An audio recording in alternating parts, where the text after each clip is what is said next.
எங்கே போச்சு அந்த பணம் எனக்கு சொல்லுங்கள். போன முறையில் ப்ராஜெக்ட் ஏதோ 4600 கோடியா சென்னை ப்ராஜெக்ட், அது என்ன ப்ராஜெக்ட்? சென்னை மெட்ரோ. ஒரு சொட்டு கூட தண்ணி நிற்காத ப்ராஜெக்ட் என்ன சொன்னாங்க? Smart city. ஸ்மார்ட் சிட்டியாக இருக்குது. அசிங்கமாக இல்லை உங்களுக்கு? தோண்டாத இடம் ஒரு இடம் என்ன இருக்குதா சொல்லுங்கள். கேவலமாக வச்சுங்கிற. எனக்கு தெரிஞ்சு 35 வருஷம் வரலாற்றில் இந்த 21 இப்போ பார்க்குற மாதிரி கேவலமாக எங்கேயும் பார்க்கவே இல்லை ரோடுகளை. எனக்கு ஒரே ஒரு ஆசை மட்டும் எனக்கு இருந்துச்சு. என்ன அது மட்டும் சரின்னு சொன்னால், ஒரே ஒரு நாளைக்கு மட்டும் முதலமைச்சரையோ இல்லைனாக்கா உதயநிதியோ ஏன் டூ வீலரில் உட்காந்து நான் எந்தெந்த ரோடுக்கெலாம் போகிறேன்னா அந்த ரோட்டில் போய் ரவுண்ட் அடிச்சுட்டு வந்து விட்டுட்டுனா எனக்கு அது பிறகு செத்தாலும் பரவாயில்ல. எனக்கு ஒரு ஆசை.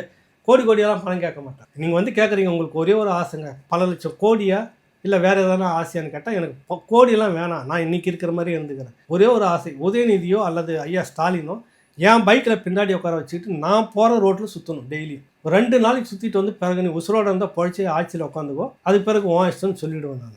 புரியுதில்ல உங்களுக்கு? எவ்வளோ மோசமாக வச்சுக்கிட்டு இருக்கிற ரோட்டை வச்சுட்டு வாங்கின பணம் நிதி இல்லைன்னா எப்படி நிதி இருக்கணும்? எப்படி சொல்லுவீங்க நீங்கள்? முதல்ல எப்படி நிதி இல்லைன்னு சொல்லுவீங்க? நீ இப்போ கேட்ட கல்லூரி கட்டுறது நிதி இல்லை, ஏன் இல்லாமல் போச்சு? 2021 உன்னுடைய ஆட்சி எந்த நிர்வாகத்தில் இருக்கு, நீ ஒத்துக்கிட்டியா இல்லையா? இப்போ அதை தான் அவர் கேட்குறாரு. நீ இதில் நிதி இல்லைன்னு, உங்ககிட்ட நிதி இல்லை, கோயிலுக்கிட்ட இருக்கிற பணத்தை எடுத்து நீ கல்லூரி கட்டுறன்னா அப்புறம் வாங்கின காசுலாம் என்னாச்சு? அதான் கேள்வி கேட்குறோம்ல. பதில் சரியாக வரணும். பித்தலாட்டுத்தனமாக உடனே இந்துத்துவா சாயலாம் போசக்கூடாது. இந்துத்துவாவில் நீங்களும் அதிமுகவும் ஒரே குட்டியில் உருண மட்டை.